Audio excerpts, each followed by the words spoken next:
Hi, Kathryn here from Circle Art Designs. Today we will be working on Project 2 from the July Bargain Bead Box series. This will be a blue and green 2-strand bracelet using Bead Bar Spacers. So let's gather up our supplies and get started.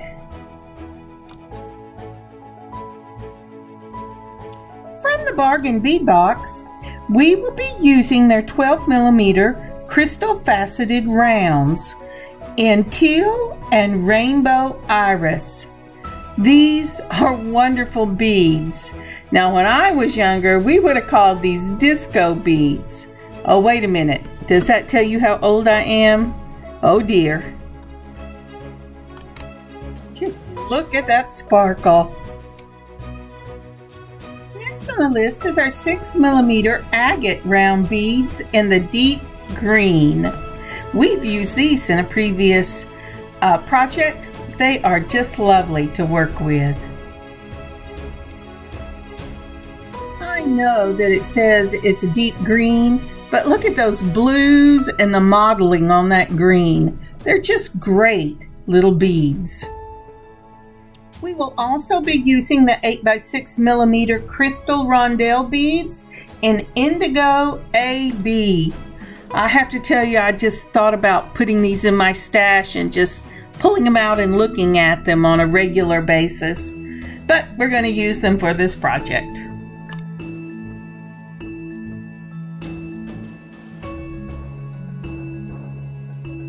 Now, in keeping with the peacock blues and greens of this bargain bead box, I pulled from my own stash the Czech glass emerald green barrel beads with silver ends. I love these beads. I wish I could tell you where I got them, but if you will look up faceted barrel beads, you will find them in many colors, and they're just lovely. I have also pulled some bar spacers.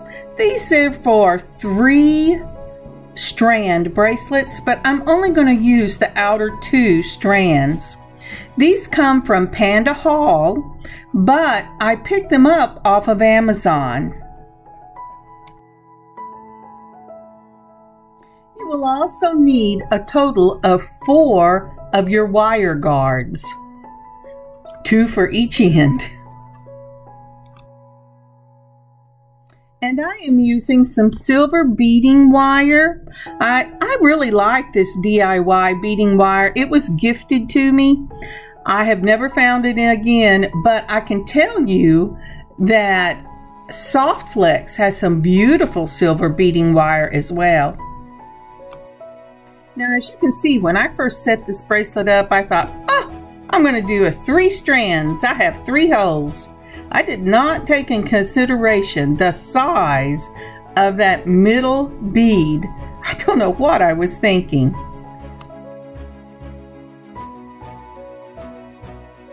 So to get started, I am going to cut 2 lengths of the silver beading wire. I made mine 10 inches because I need lots of wire to pull. My hands shake, and if I have just a little tip, it's never going to get in there. So let's cut our wire about 10 inches and pull out our crimps and our wire guards. Oh, and the crimp I'm using is a number 1 from Bead Along. So taking one of your wires, you're going to want to put on 1 of your crimps, and then you're going to want to put 1 of your wire guards on. Now, as you can see, that wire guard is in the shape of a U. Take the tip of the wire, go up one side of the U, around the curve, and back down the other side, and pull up the crimp, making sure that both wires go into the crimp and that they lay side by side and do not cross over. Now your crimping tool, which you'll need, has 2 holes, a small one at the top, a large one at the back. Put your crimp in the back hole first. Then once you've got that crimp centered, go ahead and mash the handles and it will make an M shape on one side of that crimp. You should have one wire coming out of each side of that M. Then you're going to turn your wire half a turn, put the crimp into the front smaller circle and mash your handles, and it will make the crimp close around itself, making a little ball. Give it a tug and make sure that the wire guard does not slip. You've got a perfect crimp. And now we're going to do it again. Put your crimp on, take your wire guard, go up one side, around and down the other. Then pull your crimp up so that it's right up against, as close as you can get it, to that wire guard with your wires laying side by side. Just like that. Now, take your crimping tool, put that crimp in the back of the crimping tool, that larger circle. Then holding the crimp with the crimping tool, mash down the handles, and it should form an M on one side. Make sure that you have a wire coming out of each side of that crimp. Make a half a turn, bring it to the front, put it in the smaller circle, mash the handles. It will close that crimp right up and you have a little ball. You have a perfect crimp. So taking one of your beading wires, you're going to put on a 3mm round silver spacer bead. I added these to put a little more silver in it. Then you're going to put on one of your green beryl beads, then another spacer bead, and then you're going to put on your bead barrel spacer. And now it's time to begin the pattern for the first bracelet. This will be a silver 3mm round spacer ball, 6mm agate in deep green, then your 6mm beryl bead in green, your rondelle in deep blue, another beryl bead, your green agate, and then a 3mm spacer ball, and your next bead bar spacer. So we are putting on the silver ball spacer, and then our agate, and then our beryl bead, our rondelle, our beryl bead, and then another agate. So it should look like this, even though it's missing the agate on the end. For this bracelet, the silver balls will go before and after your agates, and then there's nothing in between the beryl beads and the rondelles.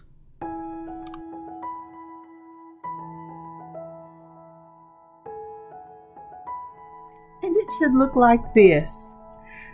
This has the beginning of the bracelet, the first bead bar, and the pattern we will be using between each of the bead bars.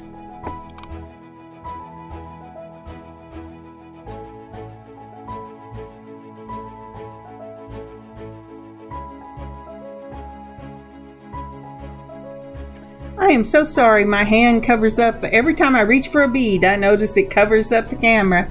The problem is where my camera has to sit on my table, and the fact that I am left-handed. But I always try to bring it up so you can see what I'm doing.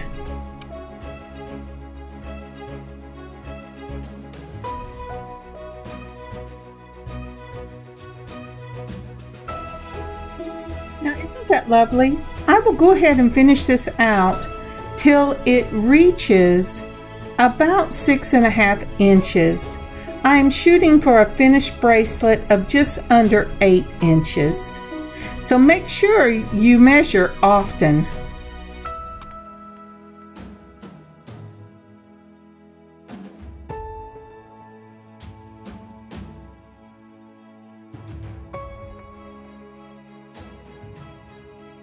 So for this bracelet, make sure before the bead bar and after the bead bar, you add your spacer ball. And then start each pattern with an agate, a barrel bead, a rondelle, a barrel bead, an agate, and a spacer ball. And remember, spacer balls go before and after each of your agate beads, but there are no spacer balls in the middle.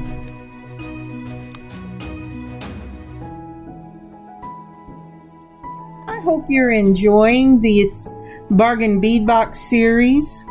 I really enjoy doing them. Would you please take a moment and like and subscribe to like the videos, subscribe to the channel if you haven't already. And if you would leave a comment and share, that would be amazing. Thank you so much. I have measured, and this is my last bead bar. I have got to the 6.5 magic number for this bracelet of mine. Make sure you decide how much length you want in your bracelet if you're making this one. And so now I will put on a bead bar, and then I will put my beads on the other end, just like I did at the first one, to finish off this bracelet.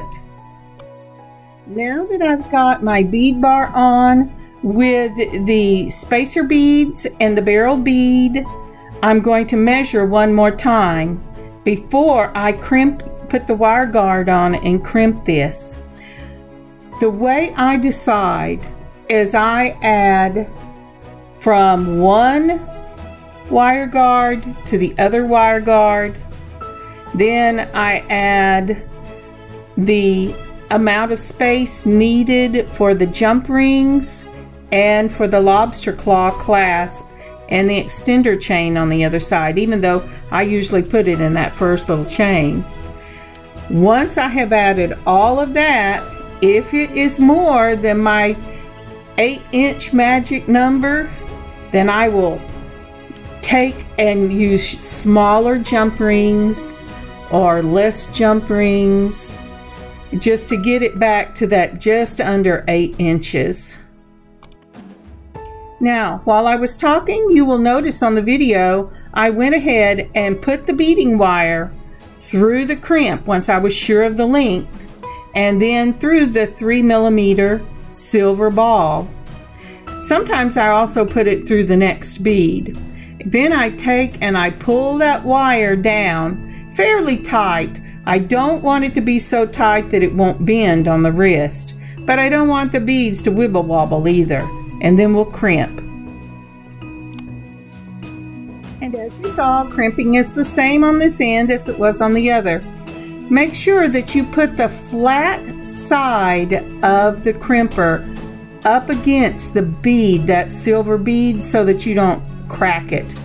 Put it in the back part, crimp the bead and make an M, do a half turn, put it in the front part, mash the handles again down, and it will make a round bead for you. Now once you've given that a little tug, it is time to start the next one, and we will start it the exact same way. We've already put our wire guard on it and our crimp, so add a silver ball, a barrel bead, a silver ball, and the other side, far side, of your bead bar spacer. Remember, we're going to pretend the hole in the middle is not there because these beads on this one are so large. So the pattern for this one will be your 12mm crystal faceted rounds in the teal and rainbow iris. Then your blue rondelle, and the middle bead can either be an agate or a beryl bead. I had beryl beads. I wanted to add a little more green and silver to this, so I took out the agate and added a beryl bead. Then you'll put another of the blue rondelles, and you'll end with your 12mm faceted round bead. So again, we're starting out on this bracelet the same way we started out the previous bracelet. You have gone ahead and crimped. So put on whatever silver spacer bead you're using, the same bead you used on the previous bracelet. I'm using the beryl bead. If you're using the agate or the rondelle, they both work beautifully. And then another silver spacer bead, and then put on that bead bar spacer. Remember, in the last one, we're ignoring that middle hole. I cannot tell you how many times I tried to put it in the middle hole. It does not work. Once you get your beading wire through your first bead bar, then you're going to put on a 3mm spacer ball. I thought, what is that? A spacer ball? And then you're going to put on your 12mm faceted round bead, then your rondelle in the blue, then for me the beryl bead, then a rondelle, then your 12mm bead again, a spacer bead, and then your bead bar. Always, for me, I'm starting with this 3mm silver spacer ball and ending with a 3mm spacer ball. I've taken all the other spacer balls out of this one. There was just not enough room for me. It depends on what kind of spacers you are using. Do not crimp this second bracelet till you make sure you lay it out with the beads pushed together and see if your bead bars tilt or if your bracelet tries to make a half a circle. I've gotten them all doing this one. So make sure you check that before you finish this bracelet. You know what? It doesn't matter how many times you have to take it off, as long as the finished product is beautiful. Once you have made sure that both bracelets lay flat together, go ahead, put your crimp on, put your 3mm bead on, put your beryl bead or whichever bead you're using, your 3mm, and then your crimp.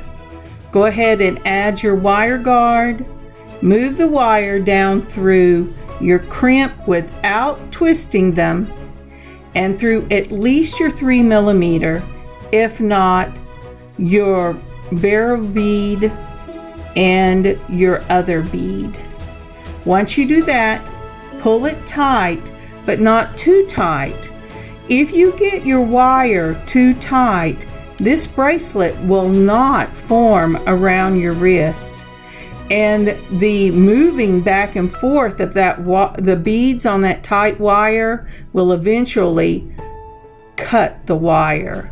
So you don't want them to wibble wobble, but you don't want them so tight that they won't move together.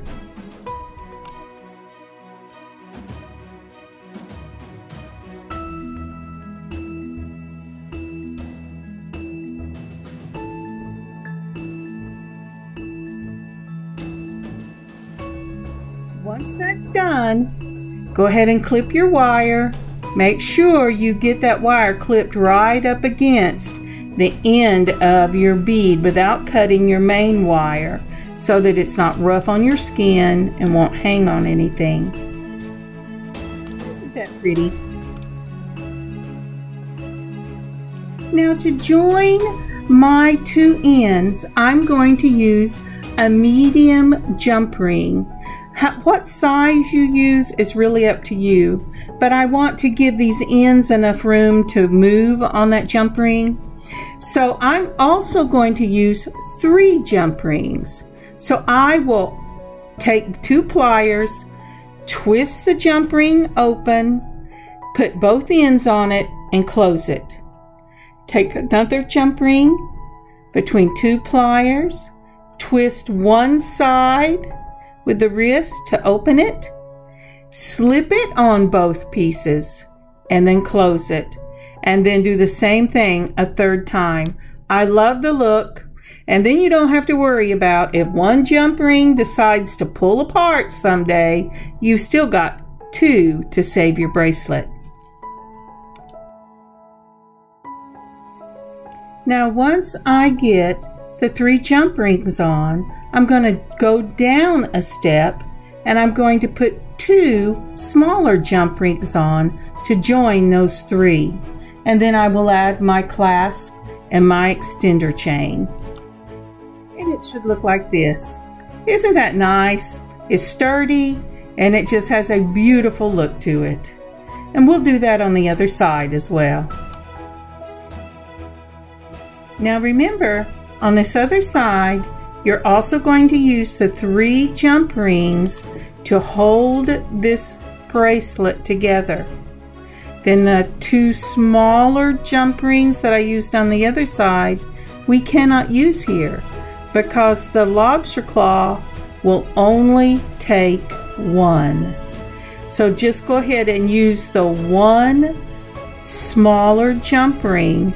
Gather up all 3 of your medium jump rings in that small jump ring. Add your lobster claw and close the jump ring up, and your bracelet will be finished. Thank you so much for joining me on this beading adventure today. I really do enjoy making these beautiful pieces with the beads from the Bargain Bead Box.